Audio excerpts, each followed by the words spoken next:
Hey everybody, welcome back to Murder Moose. Murder Moose! Oh no! It's a moose! It's Josh, murdering me! No moose is murdering you, Josh. I'm watching your video. This is lie. This is Okay, lie. shut up. It's the the thing. Theater of the mind. Theater of the mind. I don't know. I'm drinking a Slurpee. I'm Rod. My co-host is Dick Chopping Josh. No, Josh chopping dick. Oh, sorry. I was saying it like James Bond. I was saying it backwards, so we're good. We are part of the Slashing Cast Podcast Network. And with us, speaking of the Slashing Cast Podcast Network, if I can complete sentences without putting my foot in my mouth, we have Apocalypse in Review, some of my favorite people on the network. Hey, everybody. Michelle and Tom, who are hysterical people and that's the nicest thing anybody could say about us. I mean, usually I'm calling Josh hysterical looking, but we're no, Josh is a very handsome man. What am I saying? So, you guys, I got to come do an episode with you like 6 He's just months. being nice today. You're just being nice today. It's fun. Yeah. I'm behaving myself. We have guests, Josh. We have company. There's no need. Yeah. We ain't fancy. It's okay. We know you. It's okay. It's okay. Yep, exactly. But guys, I came on and did an episode a little while back. We talked about a cool little French horror zombie movie, which was very unique, and that was a good time. And so I was like, hey, we gotta have you guys on. And so I'm glad you came by, and you picked a fucking banger, a banger. So we are here. Yeah, I'm glad you guys. Yeah, we're glad to be here. Happy to come on anytime. You guys. How long has Apocalypse in Review been going? I think you guys have been going a while longer than us, but a little over about a year and a half now, I guess. Oh my God, really? I think so. Jesus. It just happens. It just happens. Yeah. We started April. Yeah, we started prior to the pandemic, but then didn't start uploading until about April-ish. Yeah, April. Okay. So like a month after the shutdown. And so, yeah, it's been a while. Yeah. It's funny because like when you do this, like, I mean, I think the most work into your guys' podcast is the crazy ass games Tom comes up with, but yep, those are easy. The editing is what, because I chop in all the clips from us watching the movie and stuff like that. Yeah, he records us watching it because so originally, like, I feel like sometimes we don't do it anymore, but like originally sometimes I'm lazy.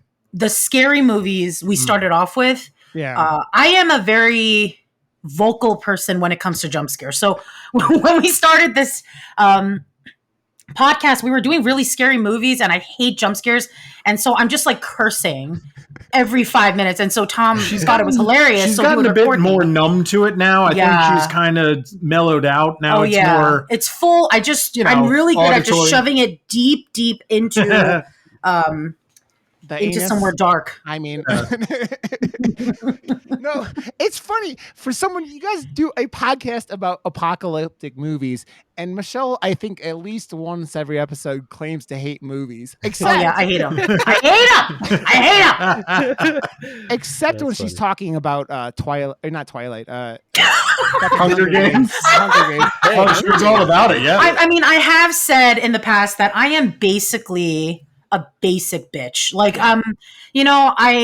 I grew up with parents who were immigrants. We were taught to like emulate like good white people. And so I only listen to Barbara Streisand and like Whitney Houston, Mariah Carey. Like that was literally my life growing up. And, I never felt the need to do anything. Like, I feel like when you're trying to assimilate to a culture, you try really hard to do all the quote unquote normal things. The mainest of the streams. Yeah. And then when you're like, you've been white, like Tom, then like you are trying to go outside of the norm, right? Like he grew up in a very Christian household. So it's like he did everything outside of that. Right. Almost like as a form of retaliation where I was trying to I'm into be a punk part and horror. of the group. So I'm very basic. Like Hunger Games, love it. I even watched Twilight, okay? When it came out on Netflix, I am admitting it. I watched the whole fucking thing. I don't know why. I've seen it. Yeah, I don't know why though. I mean, it's not even like they are worthy of a spank bank. It's like just a bad movie.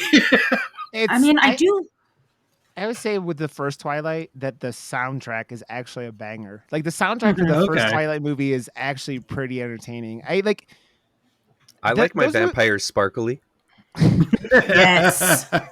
It makes me laugh if you watch the What We Do in the Shadows TV show where like that's on FX where they have like these vampires that live in Long Island. They have like this like senior vampire come like stay with him, and he's like, "Have you taken over the world yet?" And while he's trying to interrogate him, one of them has like poured glitter all over his face because he's like, that's awesome. for him.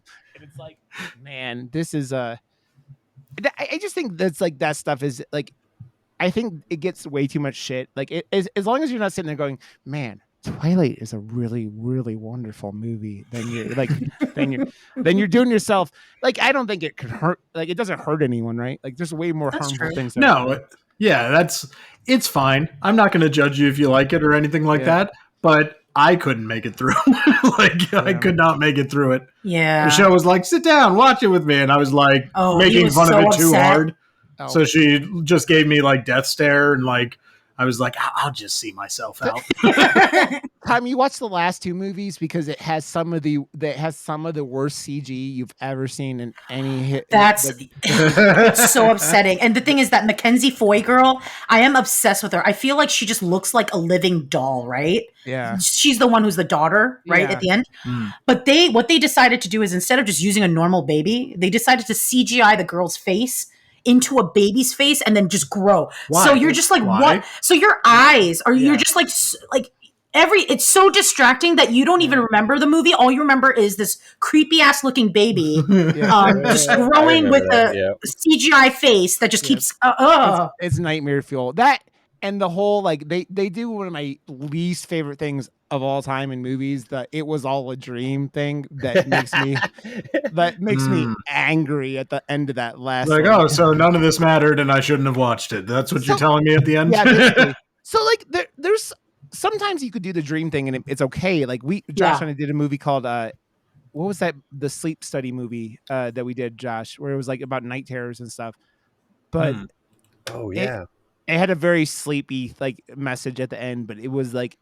It wasn't like, oh, this didn't matter because it was contextual to the movie. And so instead of that, yeah.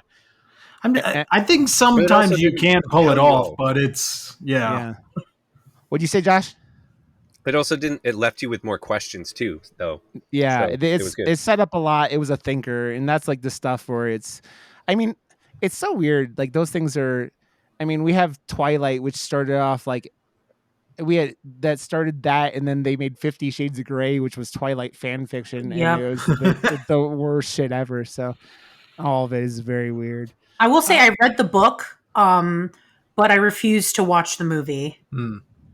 I was like, I did my part in being a part of the culture by reading the fucking books. Leave me alone. I want to know if the urban legends were real, because I heard that people that were cleaning the theaters after 50 Shades of Grey were finding like cucumbers and like other weird shit in the theaters. And I'm like, what? No way. No. Yeah, exactly. So like, I don't know if it's just people like adding to the lore or whatever. Let's think about this. If you were a horny chick going to watch that movie, it's not that hard to like wear a skirt to the movie theater and then you're just like blonk, blonk, blonk, and then blonk, blonk.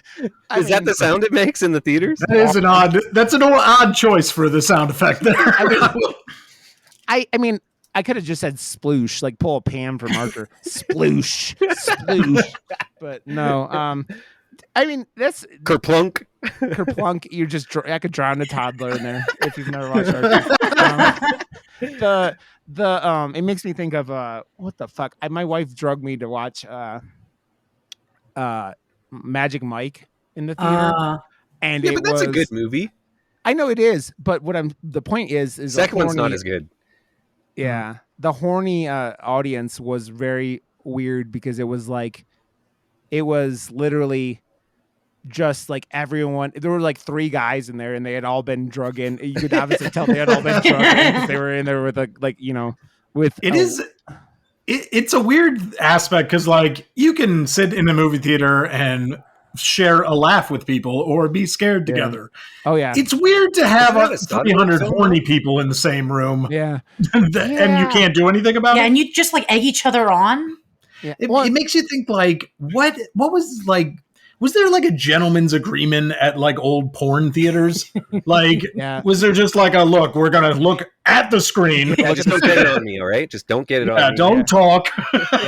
Well, I mean, obviously that will get you in trouble, or used to get you in trouble, because look at Pee Wee Herman. I mean, it's I was gonna say, look at what he did. I mean, he got caught. I mean, speaking of 50 Shades of Grey, though, it is really interesting when it came out and it had all the people flipping out about it, because I have several friends who are in the BDSM community. So like people in that community were like, this is fucking bullshit. I hate it. And then like vanilla people were like, oh my God, this is amazing. You know, it was just like, there was no fine middle ground. Well, those books are really, really poorly written in the fact that they are very, very like it's like, oh, women will ignore you being a abusive asshole if you have $1 billion.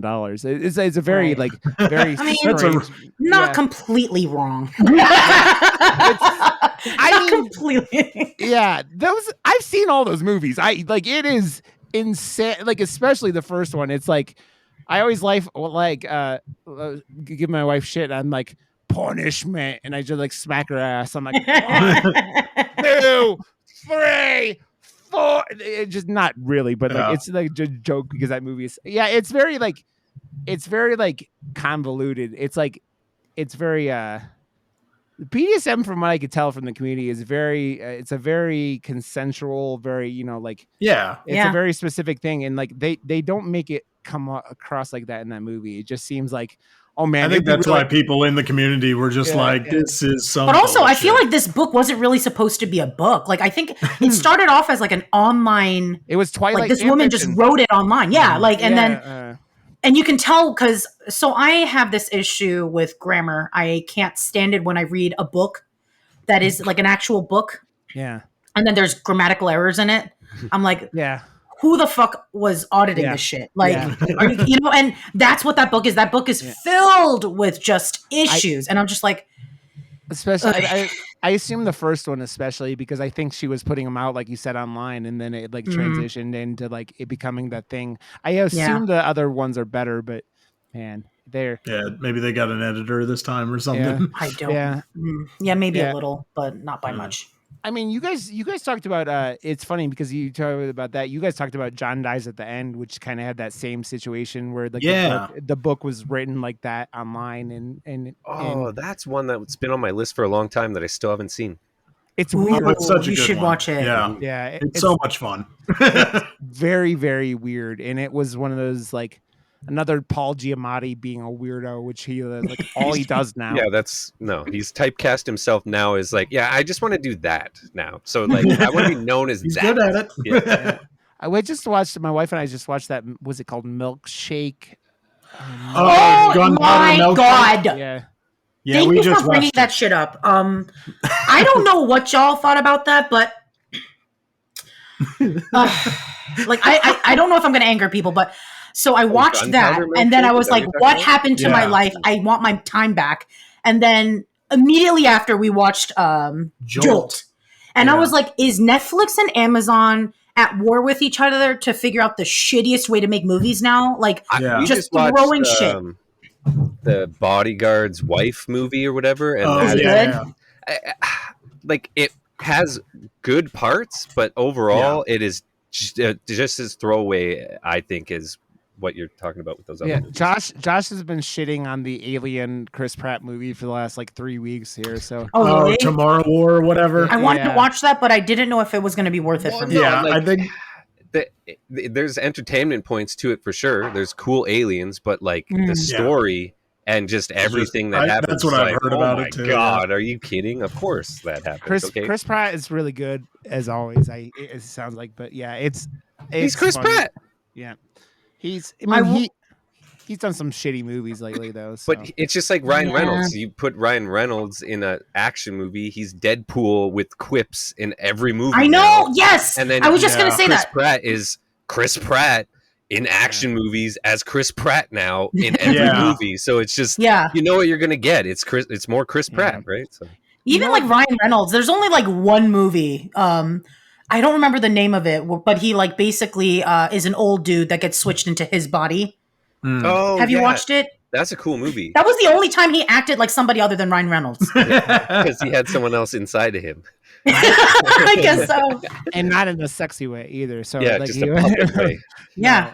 But Gunpowder Milkshake, what can I say? I was so disappointed because I mean the action sequences were pretty good, but they were fine. But also they were shit that was predictable. Like I've seen people using an axe. I've seen Michelle Yeoh using a chain. Like I mean, there's a whole bunch of hot females in that movie. That's all I see. Yeah, that I did like that part, but it's like they focus so much on just trying to add females to make it seem feminist, but like there was no real feminist part other than them being women with vaginas. They're women, isn't like, that women with vaginas?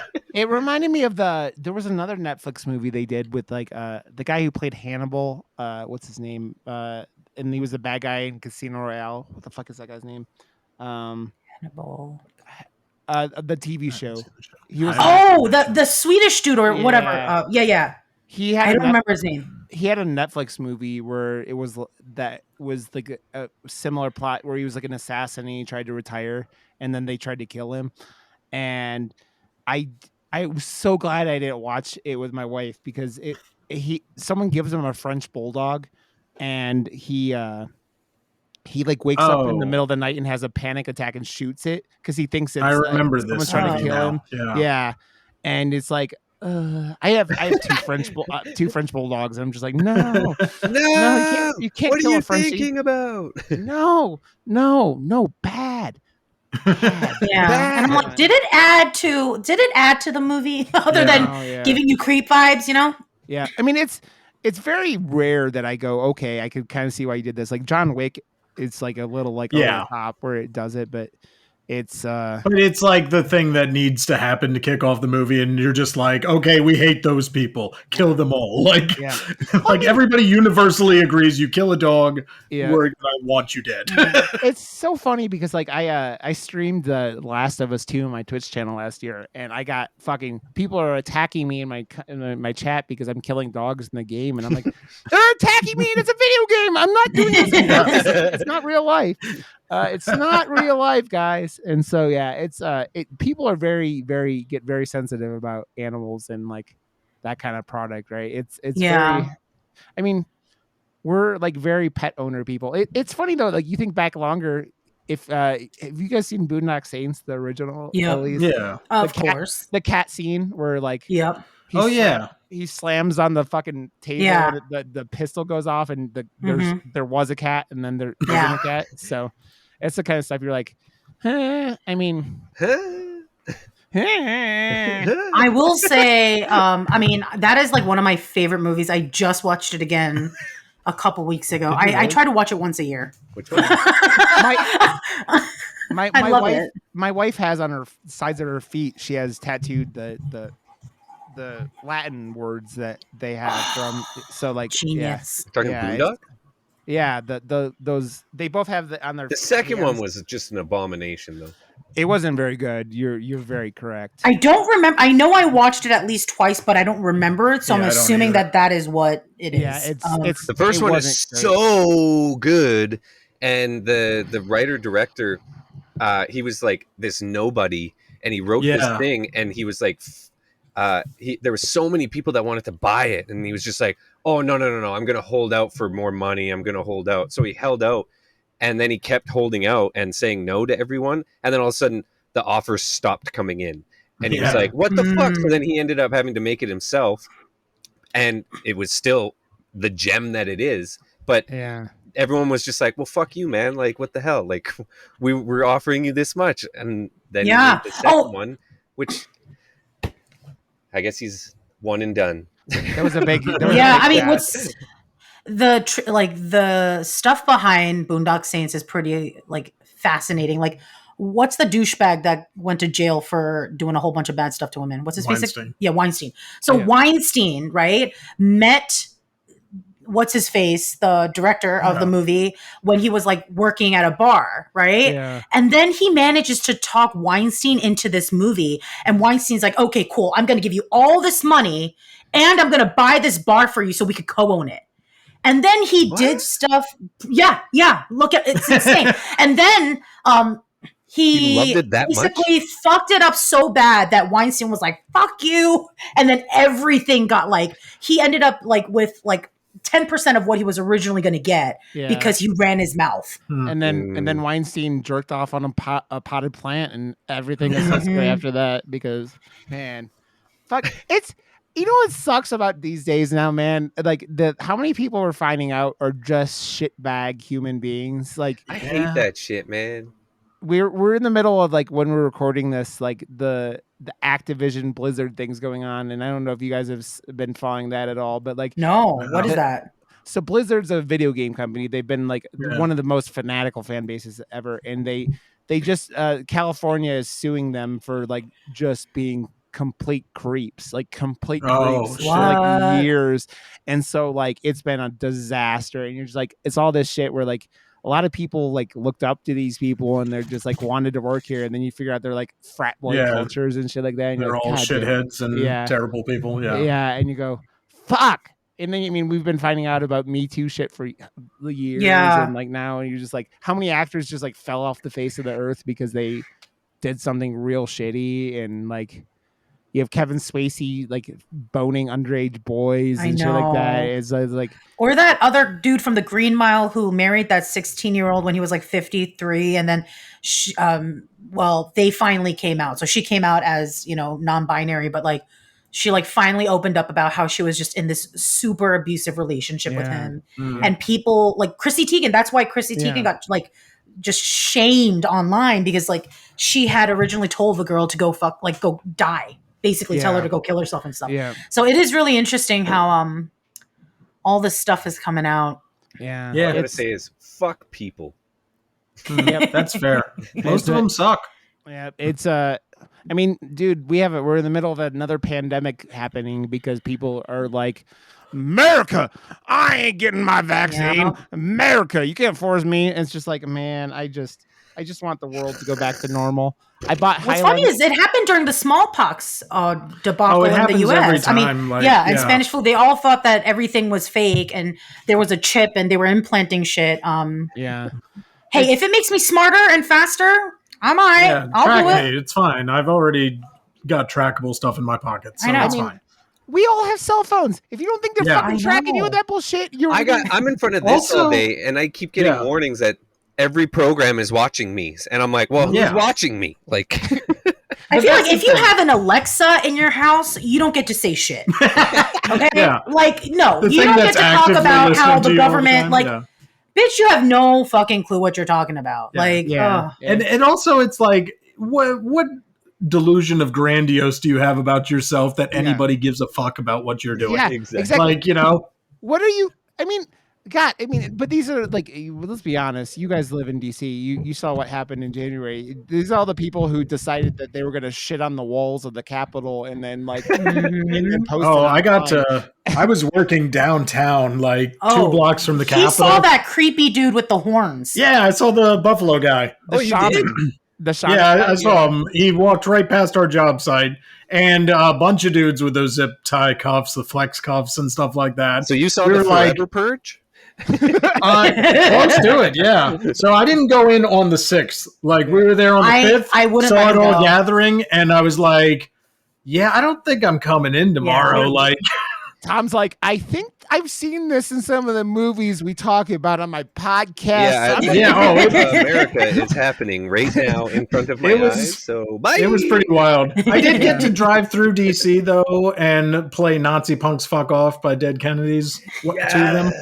So that was pretty fun. It is fucking amazing, Tom, and I love it, and I love it so much. And it's because that's the kind of shit that was one of the many reasons why I love you guys, because if you don't, that shit fucking sucks, and it sucks, and it sucks. So we've been bullshitting, but we have a movie to talk about.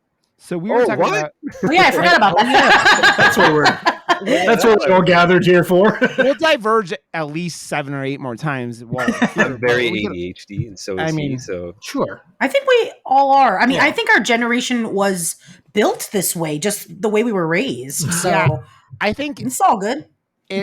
And then the ones of us that have ADHD, so like you take ADHD and put it on top of an ADHD culture, and you're like, my wife's like, why do you love Twitter so much? Because it fucking like it's constant refreshing stimulation. I'm like scrolling with my finger and doing like shit like that, and it's like when I used to smoke. It was like a cigarette.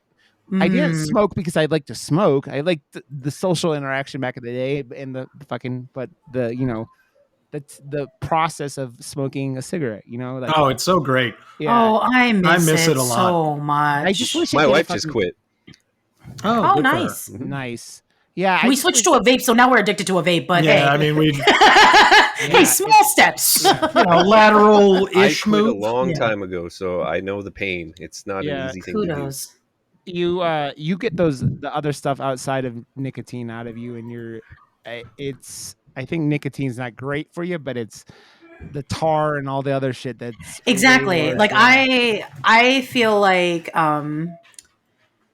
nicotine isn't that bad. It's like the equivalent to caffeine. It's just that smoking itself, like the smoke and all that, like you were saying, like all the other byproducts that are in it is what is bad for you. Exactly. It's very, I mean, that's one of those things you ever hear about people who have ADHD and they end up like treating themselves with like stimulants, right? You're talking about Are you little ones going on to town over there? Can you hear them? Oh, I just heard something. It's not a big deal. I'm just giving you. Yeah, hold on. Let me make them shut up, or Tom's gonna make them shut up. I mean, you beating the children. Beat the children. Beat them. No, we don't beat them. I should. I always do say like, I mean, I know I'm fucked up because of being beaten. Yeah. But I get it. I mean, too bad it's illegal didn't do now. anything good for us, but I got it. Yeah, I get why. Yeah, I mean, it's like when I don't have children, but I've worked with enough younger people that do stupid shit, and I want to fucking slap the shit out of them. So I think I'm pretty. I understand. And especially when they're not yours, you really want to punch them in the face hole. You know what I'm saying? Yeah. You were like, you little fuckers. Little kids, it's funny. Adults annoy me way more. I was like, the road I work on has 2 high lanes, and I fucking got stuck behind this fucking woman going like 20 miles an hour under the speed limit this morning while I'm trying to get into work. I'm like, you're in the passing lane, you cunt! Jesus Christ! So yeah. I think we talked about there is a movie. We will mention right. Oh yeah, well, going back to the movie. Yeah. So you guys picked out The Host, which is a 2006 movie from Bong Joon-ho, which Josh and I have talked about. We talked about Memories of Murder, which is awesome.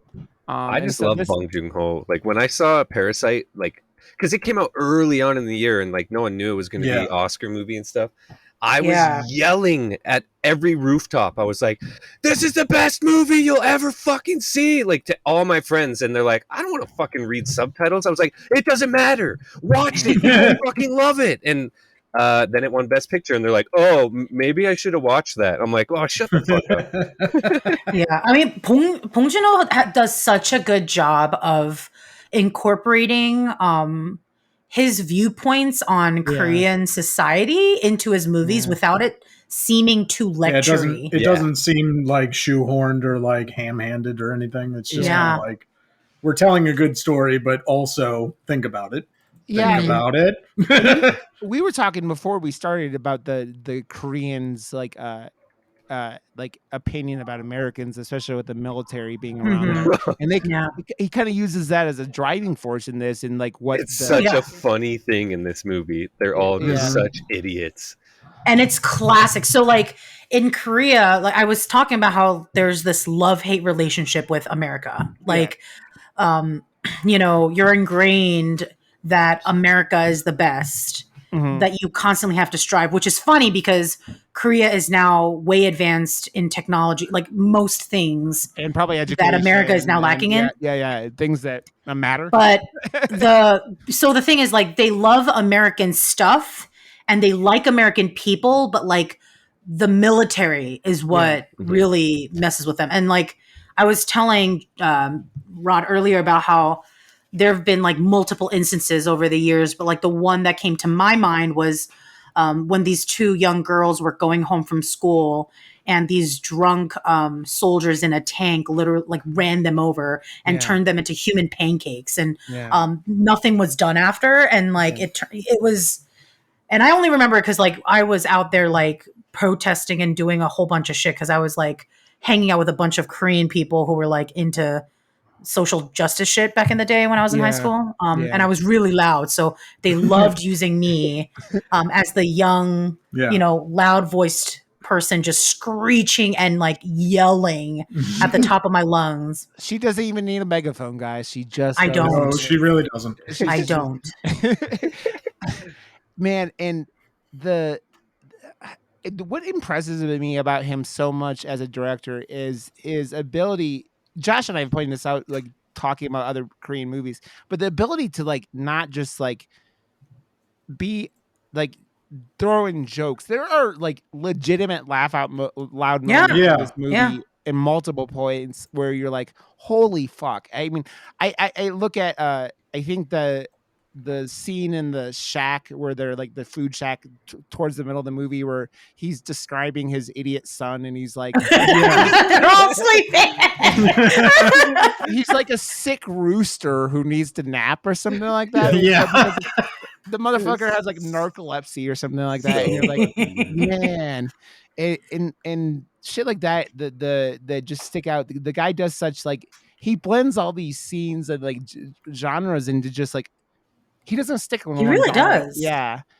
And stuff like another scene that really sticks out to me in this movie is at the very beginning when the monster thing is coming out at the very beginning and the woman's on her cell phone or whatever. She's like listening to something. Yeah. And it's like, it's so clever because I mean, that's been done before, but how he did it. I like the part where they're like staring at the thing and they keep getting closer to the water and they're like, it's coming over. And then he's like throws like a can or something and it snatches it. And then everybody starts throwing shit. It's like, this is how people act. Like, this is idiots just like, throw more shit, you know? I was watching that and I'm like, man, I wondered, I was like, they just have people like, and they're like, get this right the first time because we got to go clean all this shit up. Like if you're tossing all this shit in the river, like the fucking cans and all this shit, and you're like, man, what? That's true. They're man, it's funny because I think like it.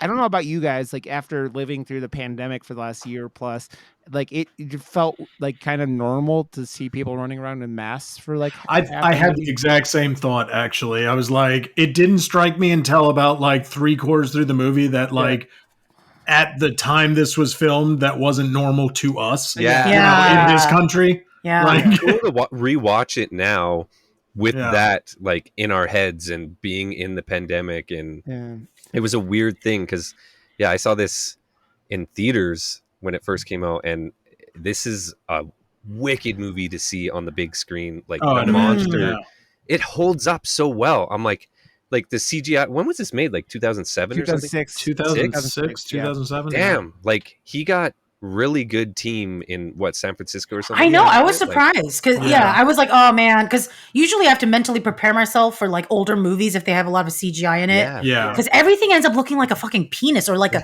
peeled penis, and I'm like, I can't stand it. So I'm like mentally preparing myself, but it was good. We just recently rewatched what was it, Resident Evil or whatever. Oh man. The CGI in that is so rough. I used to think that shit was dope. Event Horizon is the one movie that it doesn't hold up at all with the test of time. Really? I haven't gone back and rewatched it. It that is so bad. So. Like all the practical effects and like in the ship and like all the stuff they made looks awesome, but like anything that's actually out in space and the explosion that happens, it is so bad, like so bad. Also, I'm noticing a pattern with Michelle seeing penises and things because I think that there was a episode we talked about not the thing might have messed with you and penis monsters. That's literally what I'm thinking about when I said everything looks like a dick. Penis monsters. Michelle, did you ever does it not? Okay, y'all. When did you last watch The Thing? Again, I think The Thing is a great foundational, like, important movie for everybody listening because I got death threats. No, I'm just kidding. I mean, there were people who were like, I need to not be a friend anymore. But listen, go back and watch that shit. Does it not look like... Yeah, that was you. Oh my god! He was like, somebody said. I was like, what? Oh, see, I told you. Tom's like, nobody cares. I was like, bitch, people care. But yeah, does it not look like a fucking like dick that has circumcised itself out? Like it was. I think you know how like people are like they say people are programmed to see faces and things like clouds and knots in wood. They'll see like that so looks like a face. You see dicks. Okay. So I have dicks on the brain. You're basically just like me then. Yeah, I mean, it's. I am essentially very dick obsessed. I'm seeing Michelle in like super bad, like the kid drawing dicks all over his notebook. Oh that's Michelle dicks all over everything. This one's super veiny, and then Josh comes in and chops it off, and here we are. It's funny because I feel like you can compare the host to a lot of things. Like this movie does. You guys were talking about, but it hits so many topics. And like it hits that like American like presence being in there as an overwhelming. There it's fucked up because as a non-Korean, you're sitting there going, "Why are the Americans like just like making the worst decisions?" Oh yeah, I mean the worst, but like it opens up with an American going, "I hate dust." Pour all this chemical, and then it just keeps scrolling, and he's dumped like hundreds and hundreds of bottles. Yeah. So fun fact that Bong Joon-ho based that on something that actually happened in Korea, where a Korean dude working for the military confessed and said, "I was told to dump this amount of formaldehyde into the river." It was a whole thing. And then another reason why, Bong Joon-ho came up with this idea. So there was that happened. Yeah. But then he also remembered an event that happened in the Han River where they found a fish with like an S spine. Like a mutated fish. Okay. And then he was like, "Oh, what if?" And then he kind of like paired it with that shit that happened with the military formaldehyde. So good. Man. Yeah, he integrates like real life stuff really, really well because again he did Memories of Murder and we talked about it. And that movie it's like Josh didn't even know watching it. It was based on a real story. And like I loved that I didn't know going into it that it wasn't until we started. Because like if I did, I would have been looking for the end or like looking into it too much. And I got taken away by it. And it's such a good movie. Yeah. And also like just the Koreans' government ineptitude. That's another thing. Yeah. Government ineptitude. Like this shit in that movie is it goes from like the scene where he's the idiot main character who is also in a bunch of everything. Kang Ho Song is the main actor, and he works at his dad's little like store, and he has him go grill a bunch of like squid, like it's like a squid. I love that part. He's like cooking the squid, and he just pulls the leg off his customer's squid and he's gonna start eating it, and it's the longest one. So his dad's like calmly explaining it to him. He's like, "You know how many legs they have. Everyone knows how many legs they have, and you got the longest one. You took the longest one that everybody loves." And it's like the lucky leg on the squid. And it's funny with there's stuff in Korean movies that you see in like as Americans, you're like, man, this fucking is weird. Like the whole like not weird, but like not weird to us just because it's not right. Like I always think of we did Old Boy at one point in the scene where he gets out of the prison and he's like eating the squid and like the live octopus or whatever. And if you don't know about that, the best part about that scene is that guy's really a vegetarian, and that's right. Yeah, he ate like 4 of them.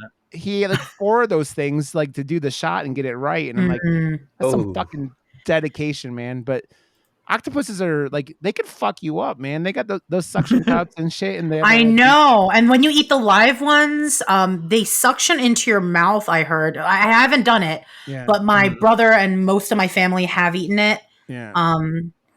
One time I was offered it, and then I was like, I'm good. Like, I have sushi here, I have sashimi. Like, they're not flopping around. They're not trying to suck into my mouth and whatever. But it's a. Well, octopus. Some people are obsessed with it.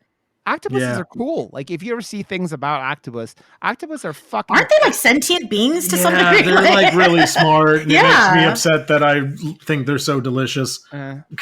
Like, they're like, they do crazy shit. Like, they like escape, and they like, aren't they the ones with the alien DNA? Like, some crazy, like, their DNA is way different than any other thing on the planet. It was like, they're aliens. Yeah, they're aliens. Yeah, they're basically aliens. Those are what's coming to.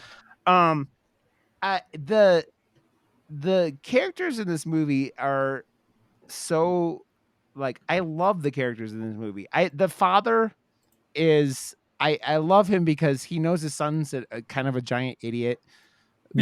He tries real hard, or I don't even know if he tries real hard, but he tries. It was really interesting because, like, when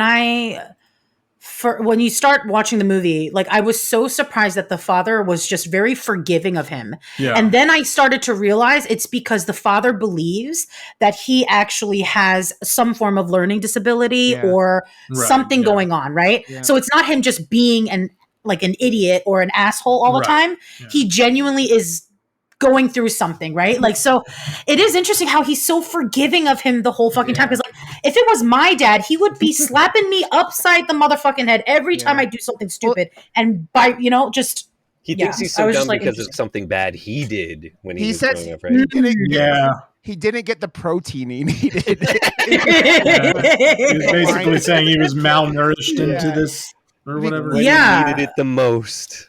And now I think he just had some form of learning disability. It's just that, in Korean culture too, though, like, unless it's blatant, blatantly there, they don't believe that's a thing. And I think they're working on it not being a stigma anymore, but it's still a stigma. Like, they're always about, like, socially, like, a decade behind in terms of that type of stuff. Even here, like, depending on who you're talking to or whatever, it's still like, you don't say you're going to therapy or something. Right. I mean, depending on where in certain families and stuff like that. Like, I mean, we still have parts of our society that send people to camps to turn them not gay. So it's like, true. Very true. That's a real thing that happens. Right, I forgot about that very crucial part of our society. So so 10 years, that might be 2,000 years old. Like what they're doing over there. Yes. The thing, one of the first things that happens in this movie too is that the song, I guess, the main character is, he goes into this shack because his sister is like competing in the, like, I guess it's like Olympics kind of archery thing. And it's so funny how they have this character with this flaw where she's like hitting bullseye and then it should win the gold medal, but then just like is kind of chokes. It's like perfection, like, right? They say she doesn't release her arrow, and it's funny because, I mean, not even funny, but like, we just had Simone Biles like drop out of the Olympics because of like her mental, like, it just fucking wrecking her, and you just see what these high pressure situations do to these athletes, and it's the same thing with this character. And it's not like something I think that happens in a lot of movies, right? Like, it's you have I think of things like, what the fuck is it called, the bowling movie with Bill Murray and Kingpin. Kingpin, like, kind of like they do a comedy version of that kind of, and or even like Happy Gilmore, where he has to go to his happy place to to hit putts. But it's an interesting thing that they pulled that in. It was funny too when she's like going to the funeral and they're like, she brought you a bronze medal. They kept saying how it was bronze. They're like Loki just being salty. Just like these little jabs that bronze. Okay, I have a question, and I don't know if I got this the first time I saw this movie, but when they go into the shack in the middle of the movie, who the fuck is the little girl that like just pops up out of the fucking So that is them like imagining her there. They're having like a shared hallucination. Because the thing is also like I mean, I feel like this could relate to Americans too, but like Koreans, there is this definite expectation that the elders always sacrifice for the younger. Yeah. Always. Yeah. That's why I had a really hard time with the whole parenting stuff, because I saw my parents full blown just sacrificing everything for us, right? Yeah. So to be around friends who aren't Korean but have kids, because none of my Korean friends had that kids at the time, and they're all talking about self-care and going to do your own thing, and I was like, what? It felt so selfish to me. Yeah. That's one of those things that we really enjoy doing with this podcast, because you get to do the societal things that you see in these movies, like like you're talking about, they're just so like there are always things in these movies that like Josh and I, like foreign films specifically, that we're like if we think we get this, but like it's right. You're not it's like a sociology. But I think also lesson. like and just talking about that whole sacrifice, it's like I think in their mind it was like they had to have her there in order to eat, because like you would never, like, people would be judging you if you were eating and sleeping and doing all these things when your child is nowhere, right? Like you don't know where your child is. Like, I know my mom would judge me hard if, like, God forbid something happened to one of my kids and I'm there sleeping or, you know, eating a meal. She'd be like, how fucking dare you? Like, you should be suffering. That's the big part of the opening of the movie, because when the monster comes out of the river, they pour the stuff in like 2002, I think it is what they said. And I think it was 2000 was when they dumped it. Yeah, and then 2002 is when they found a weird tadpole. And then 2006 was when that thing had grown into what it popped is. Out. And like, so the little shack that the dad owns is by the river, and they're the first ones there. Like they see it like hanging from the bridge, and they're like, what the fuck is this? And they're like, a bunch of them think it's like construction crew shit, and they're like, and then it starts coming towards them and it starts fucking everything up. The main character like is running away with his daughter, and he grabs a hand, and they do it so well, and he's like running away, and you finally figure out after a while that it's not his fucking little girl. And they all fell down, and he grabbed the wrong girl. And it's so like it's funny because the main character is, he really is, he's a lovable, he's a goof. Goofball. And he goes back and tries to pick up his daughter, but the daughter gets picked up by the monster, which, by the way, let's talk about this monster. The monster's fucking dope, man. Like, I love the monster so far. I couldn't figure out what the fuck it was, but it was insane. It wasn't a dick. It's like, that's all that matters. It wasn't a dick. This time it definitely wasn't a dick. I felt like it was like a morphed version of a fish with a tadpole. With a amphibian type shit going on. It like grew like extra fins that was like using as a leg, as legs to run on land, which is cool. And the mouth, man, the mouth of this thing is so very alien-esque. It's like Predator, because like that, like it. The death count in this is so awesome too. You just see him like unload all those bones into the pit, just like how many people died. That's so sick. Dude, he fucks the scene when he first attacks, when they a bunch of people run into this trailer, and it gets into the trailer, and you're just like blood that shit was intense as fuck. Like when you see them just like trying to get out, and blood is pouring out just from them being crushed, basically. Like that shit is wild. Dude. You know, it's so like they do this thing where they have like Korean films that we've watched have had like you could have some pretty traumatizing stuff, but they do a really good job of like not a good job, but they don't often show a whole lot of gore. Like they'll have pretty like fucked up shit. Like Josh and I did I Saw the Devil, which is, I don't know if you guys I made him watch it because he hadn't watched it before. And I had watched it, and I was like, dude, you're gonna need to watch this shit. And That was probably, I think, out of most of the Korean movies that I've seen, I think that's probably the most gory one. But also, like, Korean directors are really good at making you use your own imagination, because that is even more fucked up than what you could see on film. Yeah, it shows you just enough to put the pieces together in your own head. Totally. It's your imagination's always better than like whatever. Or at least for and my imagination is fucked. I was talking about that. That there's, I don't know if you guys ever saw the South Park episode where they're doing the Helen Keller like musical at school, and like Cartman's trying to write like songs to it, and he's like he closes his eyes and like covers up his ears to be like Helen Keller, can't hear and see, and you go into his mind and you just see all this fucked up shit, and the guy's trying to help him write the song, and he goes, after he takes his stuff off, he goes, "Did you see anything?" It's like just the same old shit I always see in there, and it's like, oh, this is like Cartman is fucked up. I mean, Cartman's a little sociopath. But yeah, and it's like, again, why you can call this fucking Korean Jaws, because it's that same kind. It has that same kind of feel. There's a lot of things different, right? Like, but it's this. I mean, this is city dealing with this happening, and this community doesn't know. No one knows what to do, and these guys shut the beach down a lot faster in this one, though. Yeah, we'll say that.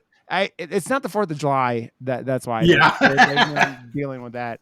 But yeah, you're right though, because it's like, at the end of the day, it's like either the mayor in Jaws is the one that's like, the beaches are going to stay open, goddammit. And then like in this one, it's like the military and I don't know, science dudes or whatever. I don't know who they are exactly. It's all that they're the ones. Yeah, it's the American military. It's like they're the ones making all the decisions in this movie. And all the worst decisions.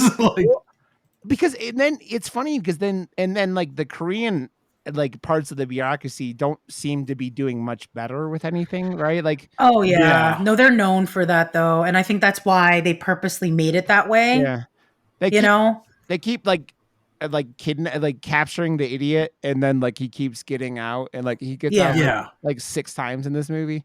Like, he does break out for being the dumbest character in a movie, I think. Like it's like, how did you guys lose him so many times? You lost him how many times? And I think the best part of those scenes though is at the very end where they fucking do brain surgery on this motherfucker. Right. And he survives. Yeah. You can do that. Like they just were taking tissue samples. It wasn't like, is that what? Okay. Yeah.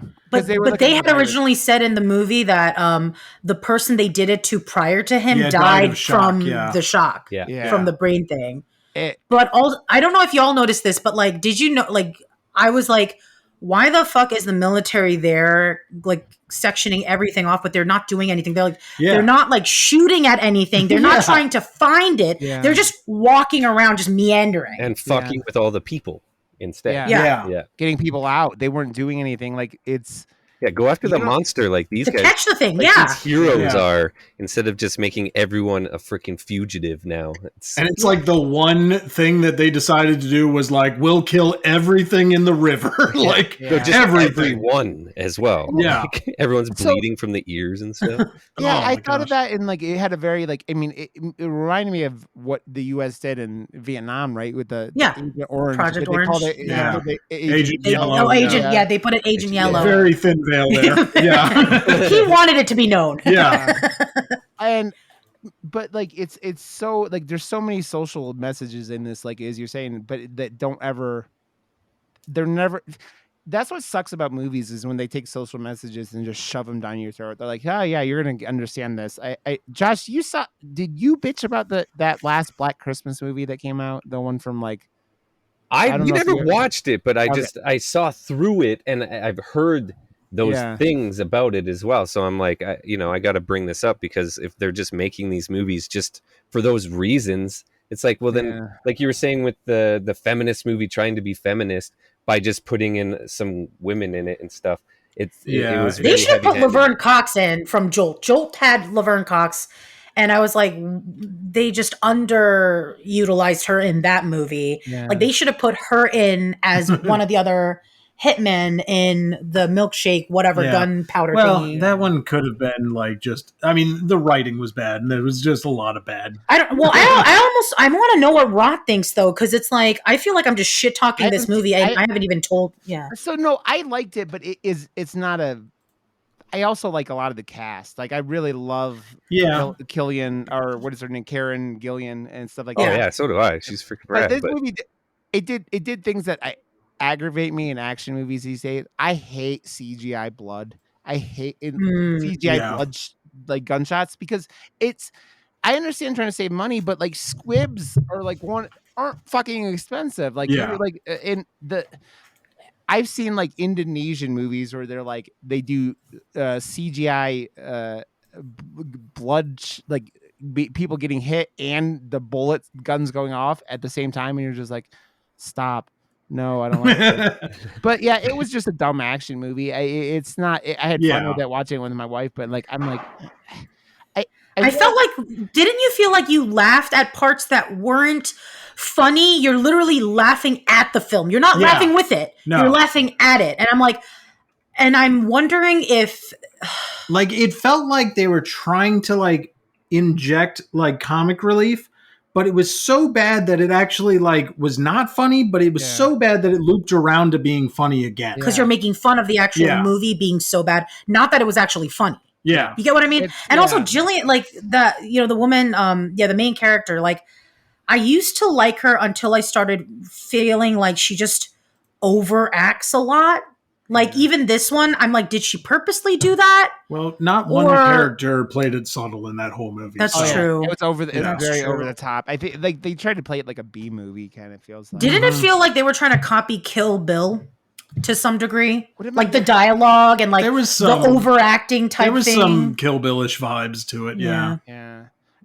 Trying to imitate Quentin Tarantino doesn't usually work out. No, he has that like down. Like he knows what he's doing. Yeah. Everything else is just like you said, copying. You know, it's funny. The director of this has a Netflix movie which I've actually never seen, the Okja movie, or did he Okja? Oh yeah, the one about the pig with Tilda Swanson in it. Yeah, I've never seen that one. I haven't either, actually.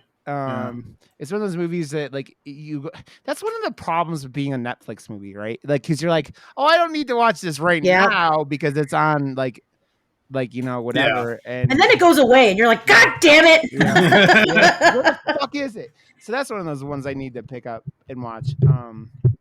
It's funny because these Netflix movies are like getting better and better, and the some of them, yes. Yeah, some. I think visually they're getting better, right? Yeah. I don't know, but I don't know about the writing. The innards. Yeah. The innards. Yeah. Like I'm a filmmaker, and I was looking at like upgrading years ago when Netflix was starting to like put a lot of funding into it, and there was like this huge criteria, and there's this big list of Netflix approved cameras, and it's because they were they only allow a certain look and aesthetic for all their filmmakers or things that they're funding to be. That's why everything on Netflix now looks so fucking good, because it looks they put that out years ago, and now it's caught up, and now everything is. But now there's like 8K cameras and shit. So that's true.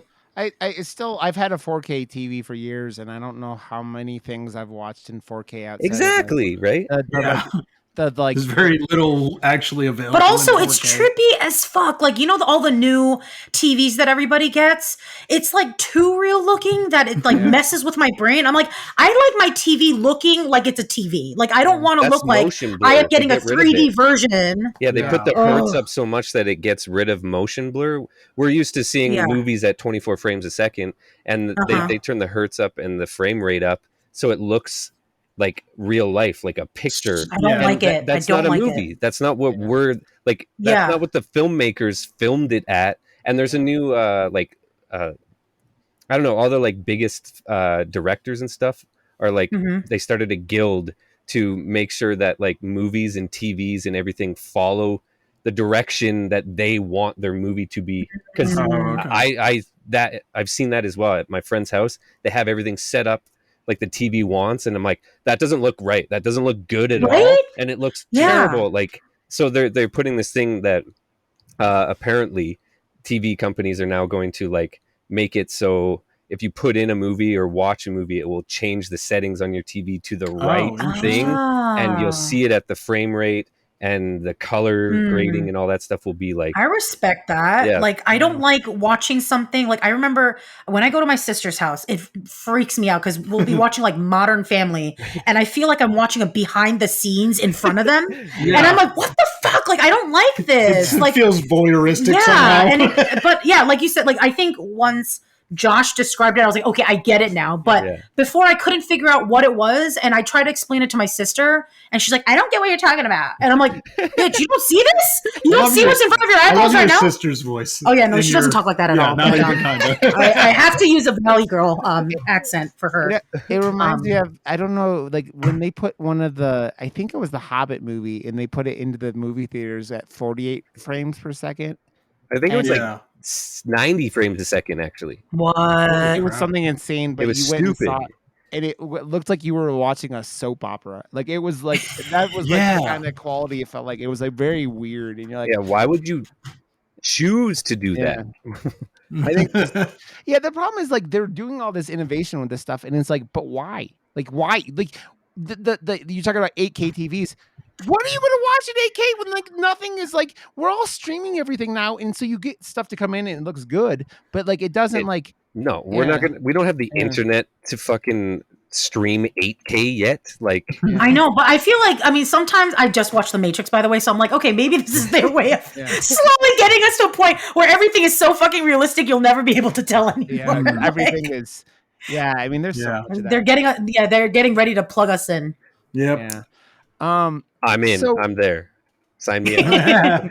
It's the things about this movie that like end up like there's a lot of conflict towards like the second act where the siblings get like separated. The father ends up getting killed by he gets run over by the monster.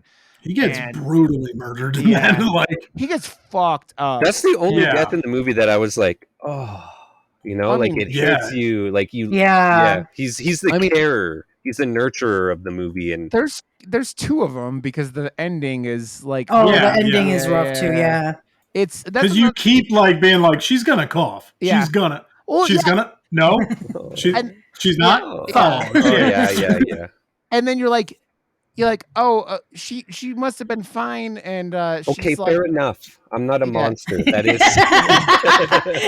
Just forgot about that part, guys. It's all good.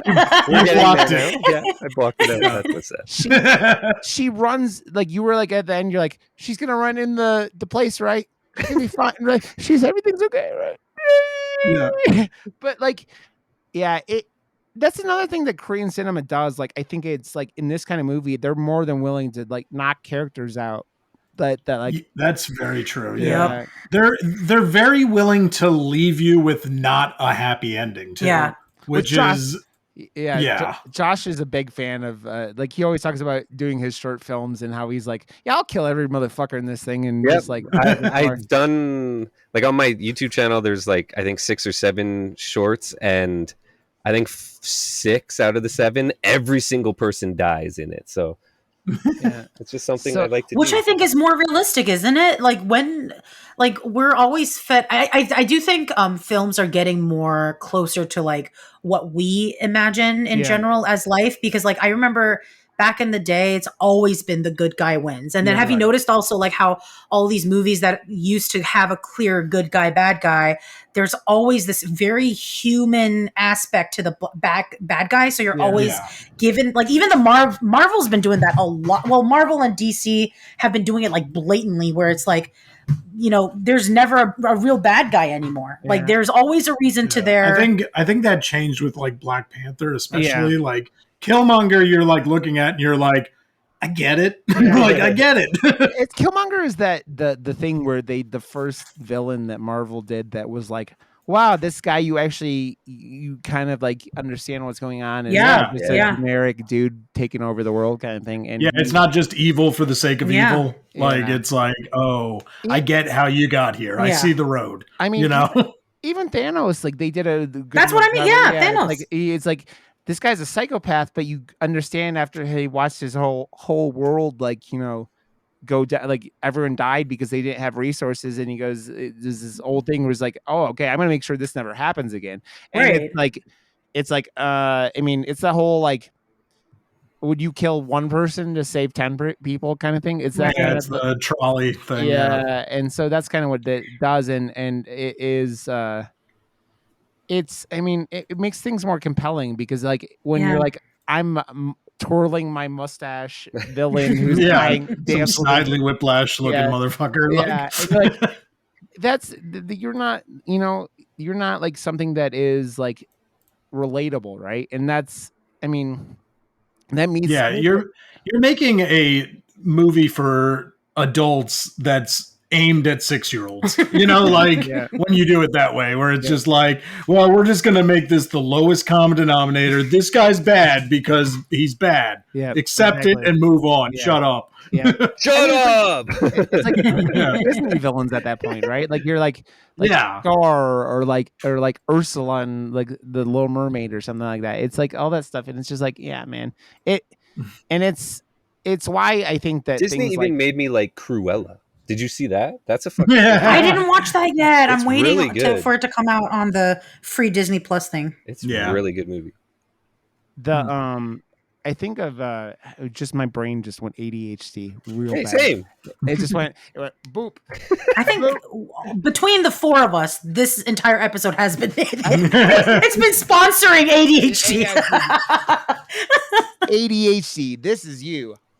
Yeah. So, I would like the last thing that's really, I think, is actually kind of impressive that they do at the end of this movie is the end sequence of them tracking down the little girl because she manages to call her dad on a cell phone that like the monster dropped someone down there.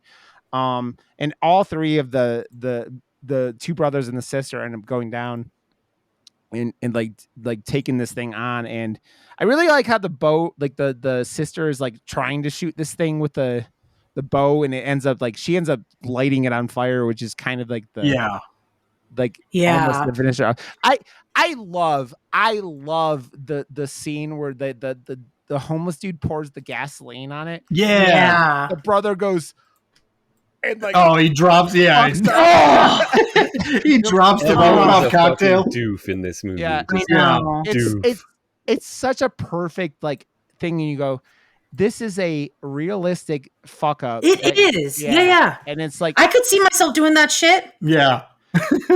It's like the other one, he's missing a lot, like where he's throwing them and like hitting like pillars and shit. But like that one is just like so perfect because it's like, oh, dude, now this thing's gonna eat everyone because you fucking butterfingered this shit and dropped it on the floor. But it gives the perfect opportunity to just show off the bow skills. Yeah, especially because he was like, he pulled her away from being able to do it the first time when she was like trying by the river. But I do really like watching Korean movies with people who aren't Korean to figure. Like for me, some of it's so blurred I have to actually think about it because to me it's normal. Yeah. But then it is nice talking about it because then I'm like, oh yeah, that's why they did that. Like even the end scene where like you see her hand holding the tooth. Yeah. And she held on to make sure, like, it wouldn't get fully swallowed. they wouldn't be in, but also like how she envelops the boy and basically gets crushed in the process to help him. Yeah. And it's funny because like a little more sociology shit, but like in Korean, like anytime you meet somebody who is a little bit like, so if you meet somebody like you and me, right? If we just met like this, the first thing you would do is figure out how old, who is who, like everybody's age. Yeah. And then from there, you call them either older brother, older sister, younger brother, younger sister. Yeah. So immediately you are acting as if you were siblings. You talk to each other as if you were siblings. Yeah. And so there's that interesting bond. Like it's a thing that you do. Like, you see it instantly like that in this on movie. top of Yeah. Exactly. And it's that on top of them being like literally stuck in a in a hole in the ground, like being going through trauma. So it's like you tend to latch on together. But there's also that Korean aspect of as soon as you meet somebody and that person is like older or younger or whatever, like you call them by saying like sister something or whatever. And she takes that parental role with the little boy who, man, that kid had a fucking tough ass time too, man.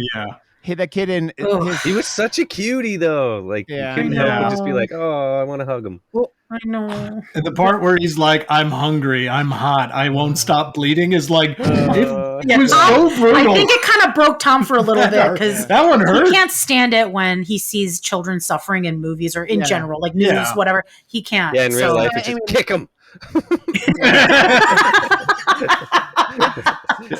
It's like the humanity of like you have that situation where it's like, it's not like was it what the fuck is that the thing about the kid in the orphan in the 1800s, was it Oliver or what the fuck is that called? Oliver Twist. Oliver Twist. Yeah, it's not like that where it's just like this overly like, please may I have some more porridge, kind of thing. Right. But it's that like that kid he lives with his brother, it seems like, and they're homeless and they're gonna go the kind of raid that family shop, not because they're evil, but because they don't have food. I like that. And he goes to steal the money, and he makes a point to say like, no, like we're not stealing, like we're borrowing for this, and we'll repay it back when we can, type thing. And this is just exactly. What we do. And also, like, if you're starving to death, I think you should be allowed to steal food. Yeah, like I just think that's true. Like in my heart.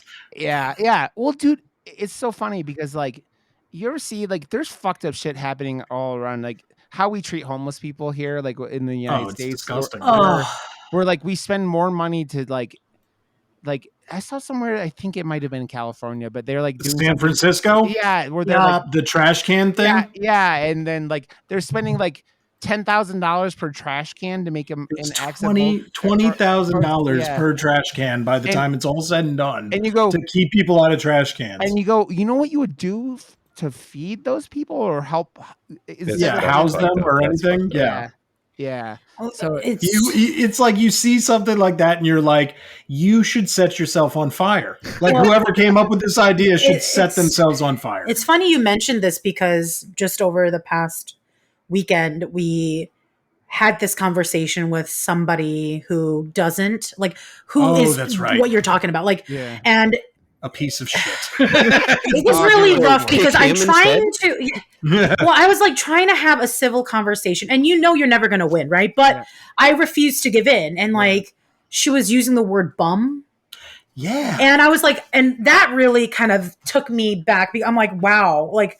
And just talking about the fact that like, everybody is being a lazy piece of shit because they're not going back to their jobs because they have all this money. And I was like, because everyone's freaking situation. Yeah, like exactly. Yeah, and I was like, and I did tell her, I was like, would you go back to working for below minimum wage to be treated like shit by entitled pieces of assholes? She's talking about like service workers, like servers in restaurants and stuff, and they're like, they're just lazy or whatever. It's like, why would you go back in the middle of a pandemic to serve assholes for tips? And like, do you realize we're the only country in the whole fucking world that pays servers with tips? Yeah, they have to rely on goodwill, basically. And it's just like, no, man, fuck that. It just, and you know what?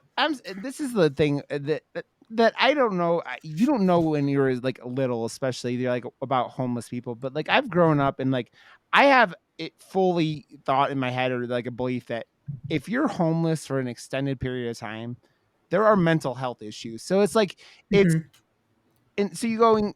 We try to ignore mental health in this country, right? And you go, and you wonder why these people are like, and that's not the case for every one of them. Like there are people that just said, "Fuck it, I don't care anymore," and like are just doing whatever. But the percentage of that is, exactly. I mean, like you can go back and see when they just shut down mental health institutions and stuff, and dumped everybody out into the street and said, "Good luck, fuckers." They put they were putting people in jail instead of like dealing with it.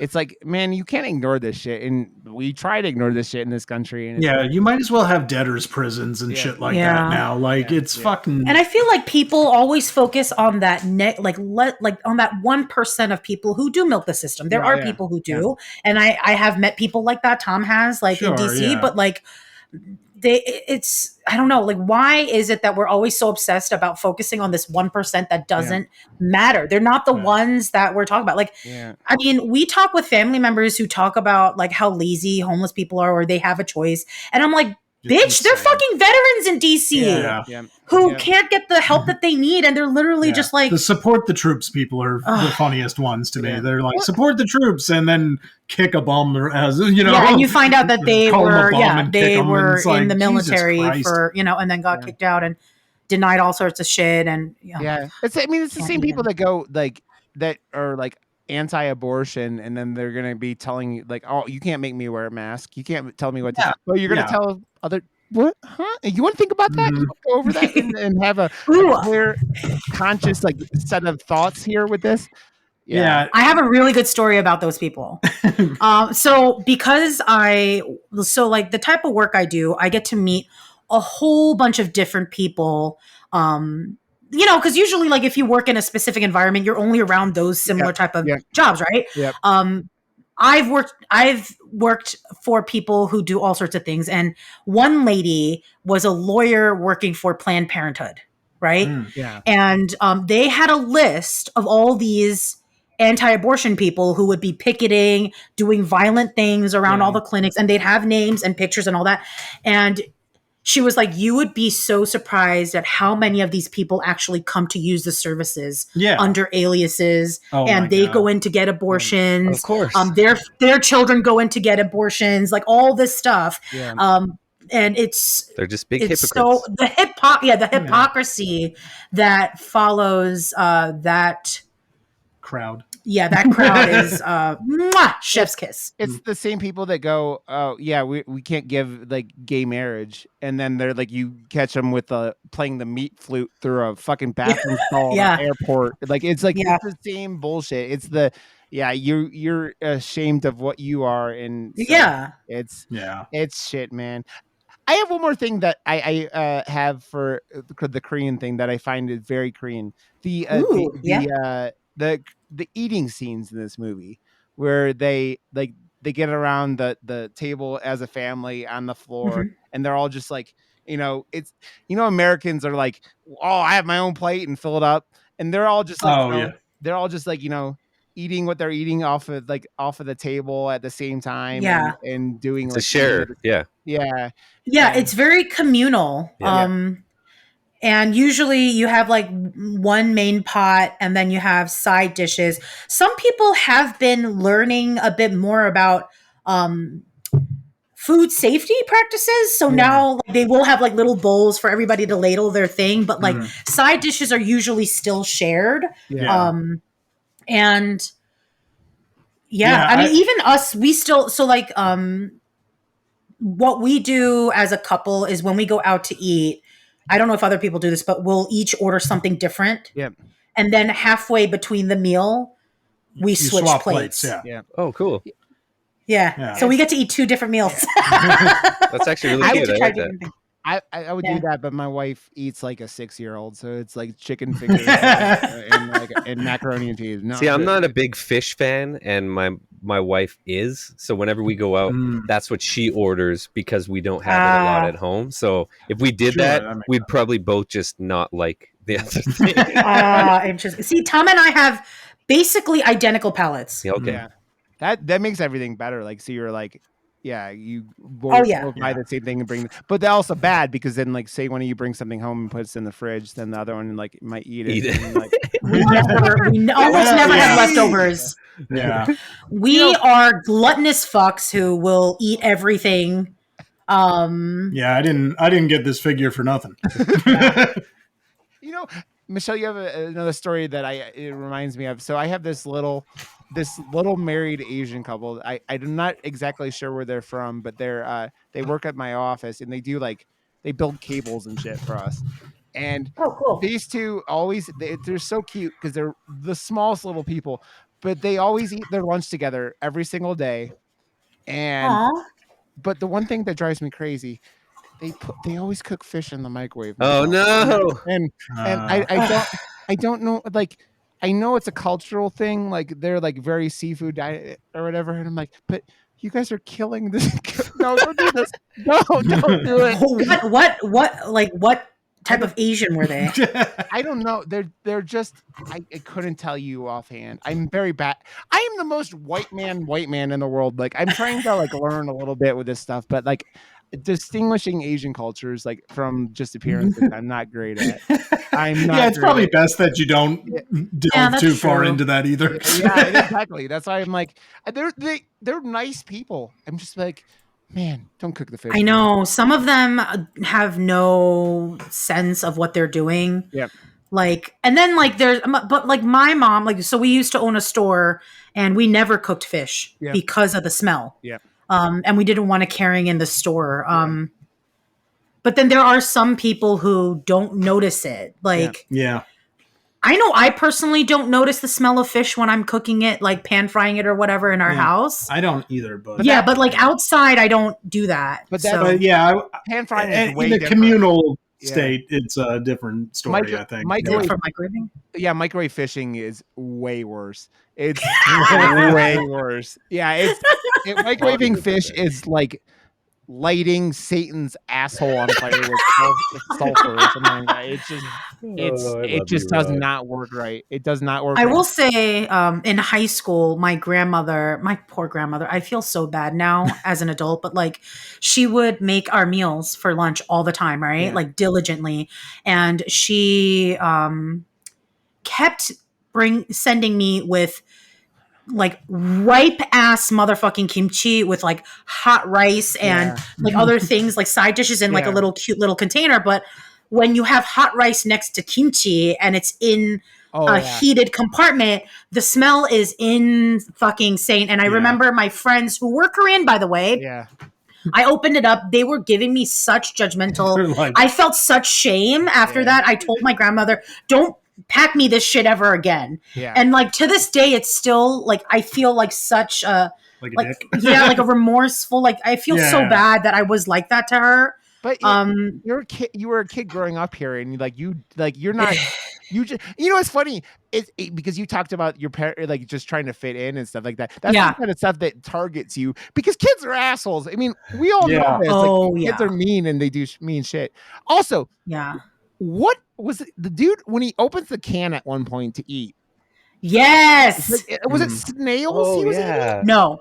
So that is called 골뱅이. And what is it in English, Tom? Is it like a Let me look it up real quick. No, it's not a clam. No. Look, wait, let me. I have those were little snot penises to me. Well, they're pretty good, actually. Dude, that shit's so fucking good. Okay, it's called whelk. Whelk. And it's almost like in a shell, kind of similar to like a snail, but it's not a snail. Okay. And the thing is, it's really meaty.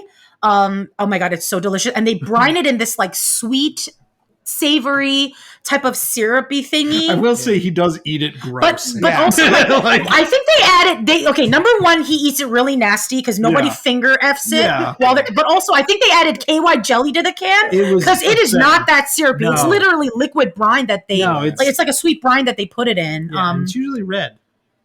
No, it's not. No? No, that's the seasoning we put on when we do dress it up. I almost felt like they were trying to make it look like the monster. Like they were trying to make it look like. Oh, that makes sense. Yeah. Like if it kind of because especially you couldn't see it very well in the dark and everything like that. But like, so let's do the actual ending of this movie because I actually think that we talked about the homeless dude. The homeless dude I fucking love, by the way. Like the brother wakes up next. You can't buy anything. Fuck. Yeah. So good. And he goes on he goes along to help the brother, which is fucking hysterical.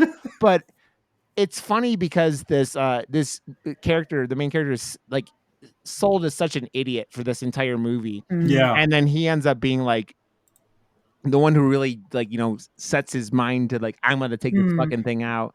And like, well, everyone else isn't, everyone else is just like, I mean, not his sister and brother help, but like their whole plan is like, oh, we're just going to poison this thing to death, which when they don't know it's going to happen or work, right? It seemed to work, but it seemed like they were torturing the fucking thing.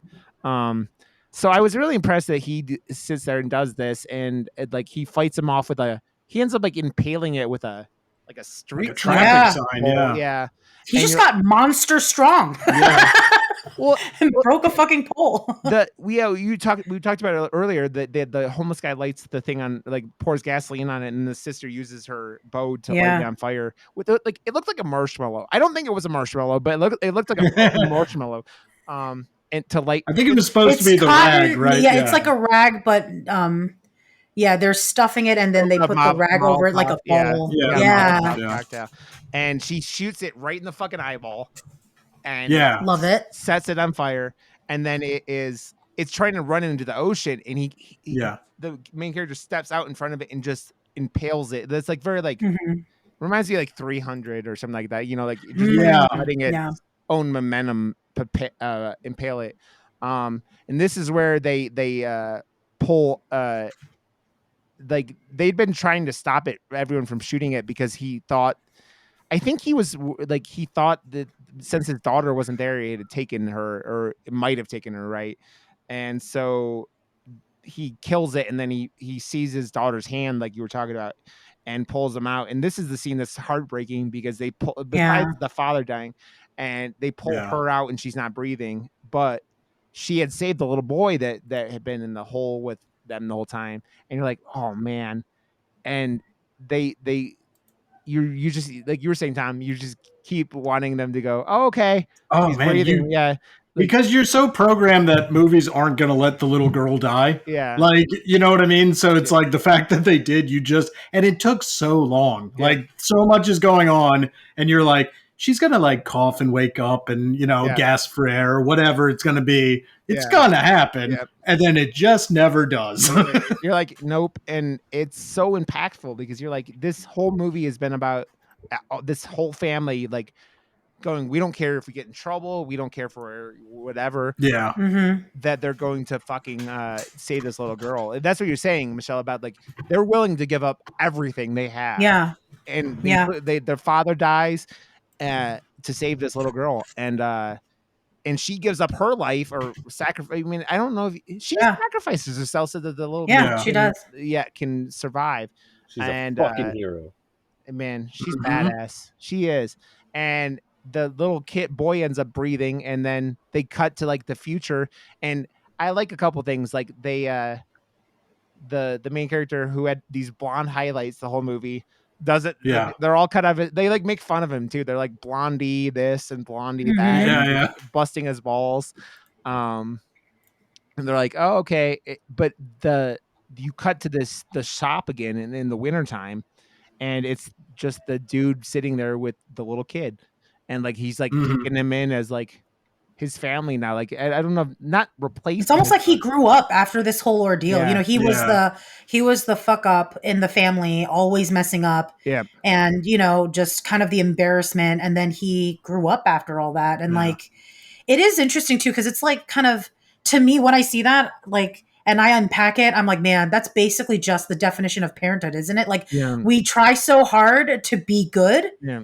But we constantly fuck up. Yeah. But this is like a very like comical version of that, of course. But it's like, it's so interesting how it's like we try our best and yet we screw up constantly. Yeah. Well, you see oh my God. You see these patterns, like, because like the father talks about like he had this baby, and then the kids, the mom just took off.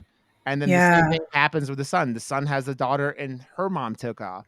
And you see this thing, and like because of it, like the father like was a 20-something-year-old who was still out partying, causing trouble. And this is the whole like he's like a sick rooster who dozes off. The best line in the movie. And you're like, oh, okay, this is like him going. I think that his father dying just like clicked it with him, and his daughter dying too. But like he just like it was like I can't be a slacker anymore. He's what he kind of like reminded me of. Also, he's very like he's got that gun still at the end, and I'm like I feel like that's like Korea's not very cool with guns. I think that would probably be a problem for someone. But that was the first thing I thought too. When I saw the gun, I was like, how do they allow this? Is this am I supposed to pretend that guns are allowed now in the movies? The way they do it is like is okay because they pull the guns they buy a bunch of shit from these shady motherfuckers. Like, exactly. Yeah. So who's gonna take it away at that point? I guess. But, that's true. I also the one thing that I wanted to point out was when they first are kind of panning around the shop and he had framed the wanted poster. Yeah. Like of the family or whatever. It's like wanted infected family and all that. I was like, that is very Korean though. As soon as you see like a video, so like it happens a lot with restaurants in Korea where like if it came out in a show of some kind, because they have tons of like reality style shows where it's more like celebrities come on, they talk about their favorite restaurants or whatever, and they do a whole bunch of shit with food because they're we're obsessed with food, like obsessed, and so as soon as you're in one of those, like they take a picture or a screenshot of them on TV and then they plaster it everywhere so that people will come see them.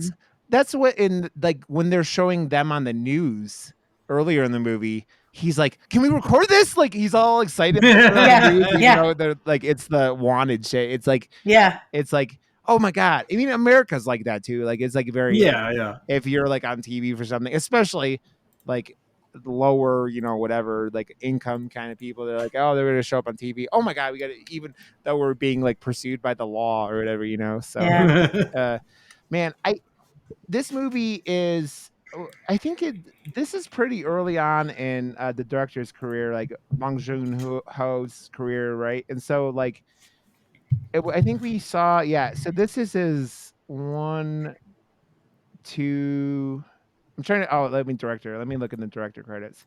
This was his like 5th or no, this is more further on. This is like his 6th directed movie. Like, but oh wow, I didn't realize he had done that many. Yeah, he did. He did this thing called Barking Dogs Never Bite, then Memories of Murder, and then The Host. Then he's got a bunch of shorts, and then The Host. Yeah. Oh my God, Mother is really effing good. Like it will wreck you. That's one of those movies I need to watch. That's like been on my list. That and the one, I don't know, I can't think of the name of it offhand, but it's the one with the 2 girls that look like they're like twins and they're like being cut apart, like are the not twins, what are the Siamese twins or were they like? You know what I'm talking about? There's a movie like that called, I forget, it's Korean though, and it's one of those other movies I need to see that's like. What is it about? Do you know? It's about conjoined twins. Yeah, conjoined twins. I think they really. Yeah, it's about conjoined twins. Yeah, it's. I've never seen it. I just know I've heard people say good things about it, and it's one of those. But yeah, we'll go back to Korean films. We've been doing like countries. We started off with Korea, and now we're doing Japanese films, and that's been nice. Oh, nice. I've been it's been fun. Oh yeah, Japanese cinema is bonkers. If you guys haven't watched, have you watched One Cut of the Dead? Yes. Yeah, we did that. Y'all just did that one, right? Yeah. Good. Isn't it so? I want to know what you think of Battle Royale because you're a huge Hunger Games fan. Yeah, have you seen Battle Royale? No. Okay, so watch Battle Royale. Yeah, we're gonna have to. And do that. like because you're huge, they just I messaged you guys' Twitter. That's right. Yeah. I will also say though, Josh thinks he keeps mentioning I'm a huge Hunger Games fan, but I'm not. Yeah. It's just that I don't hate it. Well, I mean, I watched it and I read the books, but that's just because. Okay, no, let me back up. I didn't explain this well, and I did not. You're gonna go down in history as a huge Hunger Games fan now. No, so I didn't explain it well, but basically, my daughter, who is like a tween, had started reading Hunger Games, and then she's like, "Oh, Mom, like, do you want to read this with me?" And so I was like, sure, because like I wanted to do something that would be like bonding, but then I didn't realize, oh yeah, when you read, it's a solitary, it's a solitary sport. Yeah. So we both read it, like, but we discuss it a bit, but like she's not really a discussion book club type of person. So we just keep reading it and talk about which parts were good or kind of, and me trying to like create a dialogue with her. But then after we finish the books, she's like, let's watch the movie, and so that's how I ended up watching the movie. Okay. But the movies are Granted, good. the movies are good though. Yeah. Like Yeah. the movies The are one good. that I Like saw was man, good. it hits you in the heart. Like So Battle Royale is basically what Hunger Games got inspired by. It's very like Yeah. It's the Really? first battle yeah, royale. Yeah, well, it's a Yeah, battle it's- royale, like Fortnite and Hunger But Games. yeah, Right, yeah. it's the same thing where kids are taught like, and that came out in 2000, and the book came out in Hunger Games book came out in 2006. Yeah, so it's very like you can tell like that it got inspired, and then they were like, oh, we got to make this tweeny to sell more. Yeah. But so, Battle Royale is a Japanese movie. yeah. Yeah. It's basically the same thing though. It's kids fighting each other to the death. Oh, You know, okay. So yeah, And yeah. but they get But better. yeah, it's very Japanese. Like they shoot people and then like yeah, it's very Japanese, but it's really entertaining. So it's I think one of the first Japanese movies I've ever actually watched. And Quentin I will Tarantino definitely ripped watch it. off every part of that movie Oh yeah. for Kill Bill. Yeah, that's one of the main characters in Battle Royale is the one that the bride fights at the end of Kill Bill. The one with In like the Oh. same outfit that she Yeah. wears in Battle Really? Royale. Yeah. Like he ripped it off Yeah. hard. yeah. Well, wasn't Reservoir Dogs like a full-on rip-off too of another Japanese movie? Quentin Tarantino made a whole career out of just ripping off like Yeah, old of just- westerns and old Japanese Yeah. movies and stuff. I mean, Yeah, it's a lot of that stuff is like that. I mean, I think it's called He's like, Tokyo is this movie Burning. came out like 50, 60 years ago. No one will notice. No one will know. It's a different country and it was a while ago. I feel like if he did that now, people Yeah. would be ruining him. He still does that. I It's mean, homage. Americans Yeah. Americans still don't watch fucking foreign films. I mean, That's that's why true. That's true. that's why You shit can like get away with it. that's why like fucking Spike Lee had to remake Old Boy, which was Ugh. completely unnecessary. It And was so I unnecessary. refuse to and watch it. I think upsetting. Tom Yeah. did watch it just because he did. needed to know how different it was. But we had discussed it, but we never actually watched it. And now, especially now that Thanos fucking Scarlet Witch, which is a very like Josh Brolin and what do you call her? Elizabeth Olsen. So Oh yeah. so those two actors fucking each other is just no, stop it. I didn't know they were even in it. Yeah, that's I've kind of blocked it from my memory because I was Is it just really like, bad? what? It's just unnecessary. Like it was unnecessary to make to begin with. It was also unnecessary the changes that they make yeah. Okay. because it's like I don't know, like the ending. Is the ending completely different? The ending is similar, but they just like for some reason they thought like, oh, we're gonna ramp this up even higher somehow, and it just comes across bad. That ending is the biggest dick kick in the world. Of Yeah. all time. Oh my god, it's so good. Yeah. Yeah. That the same thing in there's a Swedish movie called Let the Right One In, and they remade it called Yeah. Let Me In. Oh, It's Let just the like- Right One like In is so good. Yeah, and so it's I've heard of that one. Yeah. it's if you like vampire movies, it's super It's like, entertaining. yeah. Oh my god. Man, there is so much. I mean, that's why it's like, yeah, it's so much to talk about with you guys. It's so much fun. Yeah, I occasionally I'll listen when I listen to your guys' episodes. I send Tom messages on your Twitter. I'm like, this is like I appreciate it. Yeah, I do too. It's nice to know that we're not Even just if you're fully judging me screaming about into the thing, void. I still appreciate it. You mean the penis? the penis from Alien from another world. It's always good because you guys are your sense like if you make me laugh while I'm listening to your podcast, that's always it's thumbs up Yay. for me. So yeah. And if y'all ever want to do another Cream movie, I am game. Yeah. There's a lot, Whether man. it's on our show or back on your show. 100%. I fucking love every Korean movie we have watched has been the fucking best. Like Japanese movies are coming in like a close second, but like, oh my god, like Korean. Man, Koreans are doing something these days. I don't know what happened, but it's like they get it. it's insanity. Like what? I think that the thing is, I think it seems like to me that they don't have the interference of studios like they Yes. do in America. Filmmakers Yeah. get to be filmmakers. Is that true? Yeah, Is that true though? Because it feels like all Korean media is very controlled. Like K-pop, especially. Well, like K-pop's very insane. different though, and I Yeah. feel like in Korea there is like once a director does something good, they get a lot of control. Okay. I mean, they have financial backers, right? Yeah. Like, and I'm sure they have their own thing, but like once you are a director that does something good once, it's almost like they give you a pass for everything because they're like, I trust you. Kind of thing, yeah. Well, but who knows? Like, I don't really know that. I know more about K-pop. So, right. You know, he's going to be able to do whatever the fuck he wants forever because he's brought the fucking gold. I mean, so many, not the bronze. Yeah.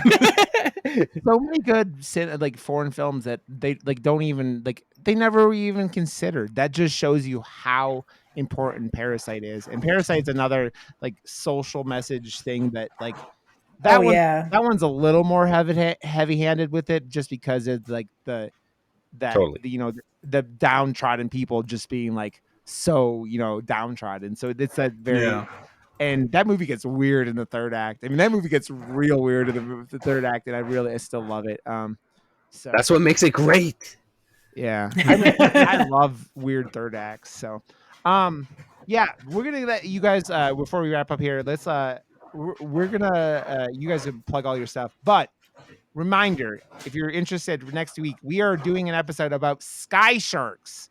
It's gonna be it's Nazis that are making sharks fly in the sky. So another shark movie. Yeah, it's gonna be very, very. It's gonna be terrible, but it's gonna be a good time. My friend Katie Peters is coming on to talk about that, so we're gonna be good. So, guys, thank you so much. It was a fucking blast, and I'm glad we got to. Oh, this is great. Thanks for having us. Yeah. I mean, ADHD Central, everyone. If you got through all this podcast, yes, go. Remember, everyone, go give Apocalypse in Review 5-star review on iTunes. Tell how beautiful she is. That's what she. Really that's like that has been my spiel for the past like 6-7 episodes. Yeah, it's been, and still nobody is sending us any sort of reviews. I was like, Jesus fucking Christ, what is happening? Maybe you made the bit too good, and they're just like, well, we can't wreck it now. I know. I mean, we're trying to get people to review our podcast too. Has been like.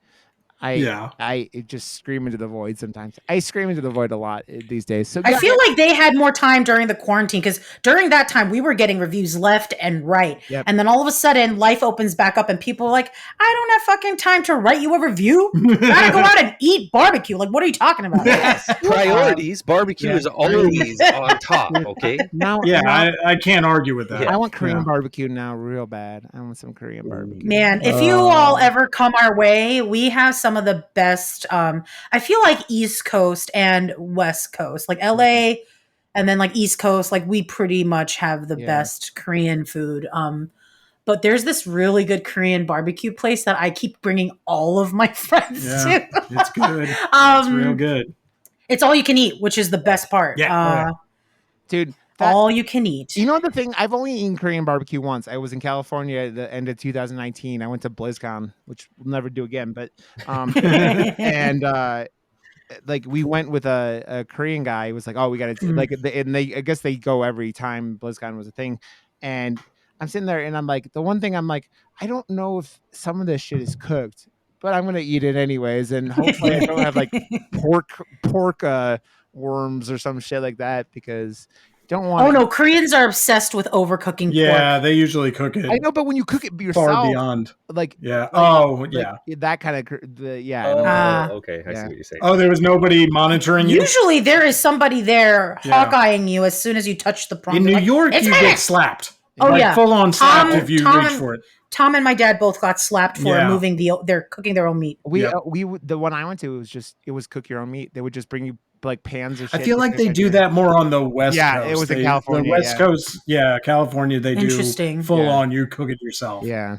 Over here on the East Coast, they more or less are like, you can kind of play with it. They'll allow it to a certain degree around here. Not in New York though. Yeah. In New York, don't fuck they around. are. Yeah, it's like this is my job. Yeah. Also, though, where the all you can eat place, they only leave me alone because they know me. Yeah. And they know I can cook it better than them. So that's why they leave me alone. And you like- call them bitch, probably. Bitch! Bitch! Give me some more pickled radish. I'm gonna smack you like I smacked that space penis thing. I'm gonna smack you like that. That's what's gonna happen here. I'm gonna smack the shit out of you. He's gonna be like, See, that sound effect was way better than the splagoosh or whatever you've said. See, we bring it all the way. It ties everything back. I don't know Full what, circle. I don't know what's happened to me and Josh recently, but like there's like genitals are being cut off and thrown at and like squished every episode now, and I'm here for it. Not complaining, but exactly. I'm here for it. I'm here for it. We're just a bunch of pervs, I guess, you know? I'm all about the genitals. But to be honest, like I used to do birth work, so everything looked like a vagina for me for the longest time. I mean, or my friends would literally buy vagina cupcakes, vagina jewelry, like clit, whatever. I'm like, good God, and uterus knit uteruses, so everything looks like a vagina and penis to me, always. I call my wife's vagina Arby's roast beef sandwich. I mean, I literally. Oh my God! You're just like, I'm hungry for some Arby's, baby. I literally just visioned that, and it's something I cannot unsee. Yeah. I mean, think about it. Think about what an Arby's roast beef sandwich looks like. Oh, I see it. I see it. And you're meeting. Yep. Tell me that's not similar. That's definitely labes. That's the labes. Yep. I got it. I think my wife heard me say that, and I may die after this recording. If I disappear, you're gonna get a kick in the nuts now. That's where I went. My wife killed me. You know, I deserved it. But my wife killed me. Men are never right in these situations, right? So. Not in this one, man. No. You're pretty far out on that limb. You are pretty far out on that limb there. I dig my own grave, my friends. I dig up, stupid. Your foot is in your mouth again. What are you saying? Foot in mouth, yeah.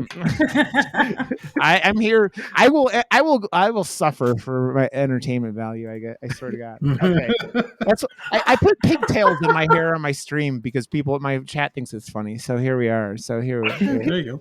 Okay, yeah, Tom, Michelle, thank you so much. Tell everyone where they could find your lovely show, and it is really a good time. You guys always make me laugh. Your trivia, your games always are entertaining. Awesome, thank you. Yeah, people can find us Apocalypse and Review on almost all podcast platforms now. Yeah, I think pretty much anywhere you find this. Yeah, and then we're on Twitter at ApocPod. ApocPod, Twitter and Instagram. Yeah, if you look for Apocalypse and Review, it'll show up too because that's the Twitter name. But yeah, it's. I couldn't think of the fucking name for our because like when I started the Twitter, it made it Moose Murder Pod, and then I finally rearranged it right, and so it's actually Pod, nice. So, but yeah, so yeah, go listen. And you guys come out on Fridays. Is that when your guys' episodes come out? Sundays is when we're supposed to come out. Sometimes I'm late, but you know. Okay, so I knew it was later in the week. That's why, like on the weekend and everything like that. Yeah, Sunday, usually Sundays, sometimes Mondays. But we are pretty regular. I feel, just randomly. Just like fiber cereal. Oh God, don't get him started about cereal. I just listened to Serial episodes, so there's. Yeah, go listen to the Serial episode. Thoughts. I was like, is there any movie talk here? I don't care, but I'm here for it. I'm here for it. Oh yeah, no, our last episode was not a movie one. Yeah. We did we sometimes do these things called Oops All Crunch Berries, where it's all just the fun tidbits of our we play extra games. We do dumb news like stories. Weird, funny news of the week type of thing, and it's just shoot the breeze. It was a lot of fun. I mean, it was your friend Brian was fucking hysterical.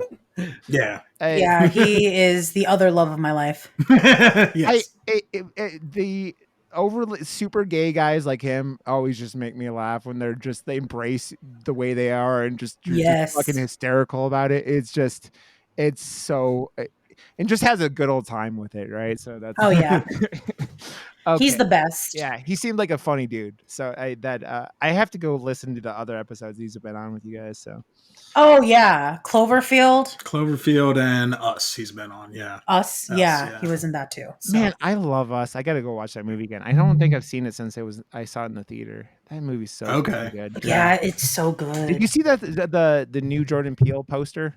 Yeah, Nope. For his new movie? It's called for what? Oh, the Nope. Yeah, I haven't seen. Oh, is there a preview yet or no? No, that doesn't come. It doesn't come out till next year. It's called Nope, and with like the cast is awesome, and yeah, it looks really good. So I can't help but say Nope like that because that's just how you say Nope. Nope. It's just that's true. Yeah, you say it like an old prospector. Nope. Like Nope. Yes. Nope. I'll keep sending you guys movies. Like I said, you guys Battle Royale would be awesome for you guys. I think. Yeah.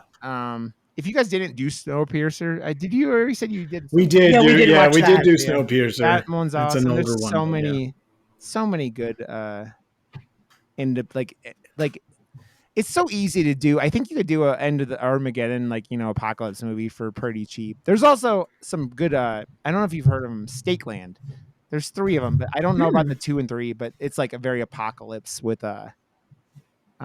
zombie or with vampires. Okay. So we can add that to our list of I'll put that on the list. Things we send out to our guests because we let our guests pick the movies, but we do usually have like a list. I got a short list to work off of if somebody's not sure what to pick. Yeah, but also so that we don't repeat any movies. There's been a whole bunch of them that I'm like so confused by why nobody's picked it yet though. Yeah. Like it took until just a little bit ago.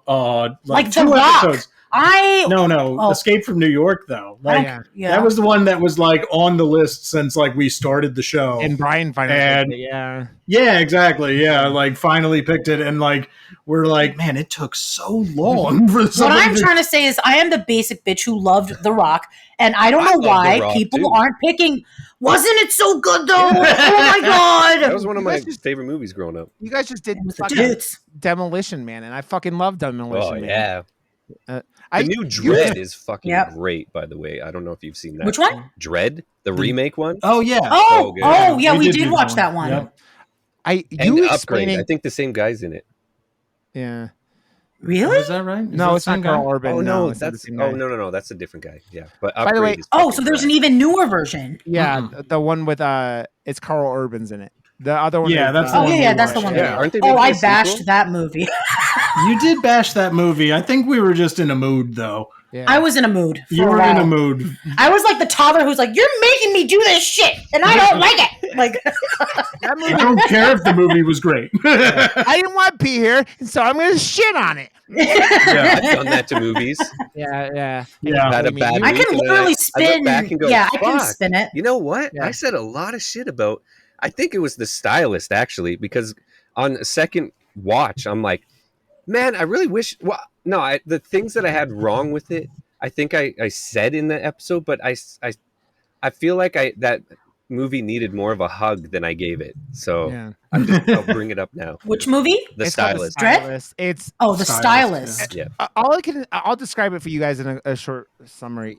If you took Stephen Carell's character from The Office and made him a serial killing psychopath, female psychopath who scalps her victims, that's kind of where The Stylist ends up as like a vibe.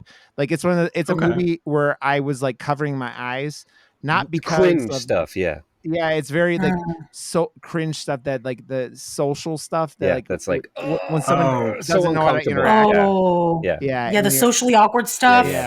So that's like why early Office. I get embarrassed. It's like the internal like, oh no, you can't. No, you just don't do that, and it makes me feel like wrong. I feel dirty. Like, I feel dirty. Like she breaks into someone's house at one point and starts using their vibrator, and you're like, did she wash it first? No. That's the first thing I said, but I doubt. She didn't rinse it in wonder. Like at least rinse it underwater, right? Like. No. But I think she was obsessed with the person, so maybe she wanted the splagoosh. She wanted, Spladoosh. Okay. Spladoosh. Okay. Guys, thank you again. We're gonna never leave. We're never gonna stop. This is the podcast that never ends. It goes on and on, my friends. I think this is our longest episode for sure. We're up there. It's up there with I think the one we did with Andy and Brian was longer because Andy was so fucking stoned that he wouldn't shut up about Star Trek. He was talking about Star Trek the entire episode. Oh, the one I wasn't here? No, the one where you did the Christmas movie, the crazy Home Alone movie. Was that over 2 hours? Seriously? Yeah, it was. So Home Alone just merged with Star Trek over and over again? No, it was. It was How did he find these bridges to Star Trek? Is what we want to know. You know how he did marijuana. Marijuana would take you to amazing places. Apparently, that's what the lesson learned from here is. I just realized I was writing a game for the episode that's coming out, and I was like, man, I think I smoked a little bit, and then I was just free associating words, and this is how I came up with the game. Yep. Like, I wasn't thinking so much in like words or pictures, but like in like Rorschach ink splotches at that point. Like, I don't know how I got to here, but we're going with it. So that's you can go with that shit, man. It's like you're like YOLO, yeet. I don't know whatever. We're yeeting things or whatever. Okay, go to murdermoose.com. And like that's our social links. We're Murder Moose Pod on Twitter, and it's all up to date. Oh my god! Yeah, we get weird messages from bots on our website, which are always weird. They used to be funny. They used to be like one word, like chair, and now it's like it's the ads that you think are going to come through. Like, oh, do you need help with your SEO and bullshit like that? I'm like, shut up. Yeah. So, and give us a 5-star review if you want. Whatever, we're done with that. Okay. Yeah, do that. Or just send your chair again. I liked those ones. Chair. Again, thank you too. You guys are fucking awesome, and I love you to death. So, thank you again for coming on, Josh. I gotta edit this and go to bed in the near future. I'm gonna go do that. I don't do the crazy editing you guys do, where you cut shit apart. And like, nah, man. I'm like, that's Tom. Yeah, that's Tom. I've got a sickness. I'm like, you give yourself a lot of work by like cutting a lot, right? And that's where it's like, yeah. I'm like, Josh, what are you fucking doing, dude? There's a fucking fly. There's one fly. It got in somehow. Fuck, I hate flies. Josh looks like he's like fucking gonna clap it's like he's clapping an imaginary titty. He's like, he looked like he turned into a zombie just for a split second. Was trying to eat something in the air, or a cat, the fly, or a cat, like a cat trying to catch something. Like, yeah. Josh, meow for me. I just did. Meow, meow, Josh. No. Meow. No, but I'll meow. Okay, everybody. Thank you so much for listening. Thank you, Apocalypse and Review, for coming. Tom and Michelle, you're fucking awesome. Josh, you're fucking awesome. Next week we're doing Sky Sharks. So watch that if you want. It's somewhere. You can find it. Okay, everybody. Have a good one. Love you all. Bye. Bye.